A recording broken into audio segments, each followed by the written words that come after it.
এক ফুটবলার একটি গোল করলেন আর সেই গোল নিয়ে পুরো বিশ্বের বিজ্ঞানীরাও গবেষণা শুরু করলেন। কি আশ্চর্য হচ্ছেন? আশ্চর্য হবারই কথা।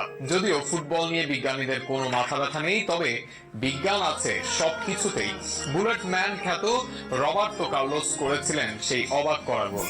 সেই গোল আর কার্লোসের জীবন ও ক্যারিয়ার নিয়ে বিস্তারিত থাকছে প্রতিবেদনে। ব্রাজিলে জন্মগ্রহণ করেছেন ফ্রি কিকের জাদুকর রবার্তো কার্লোসও।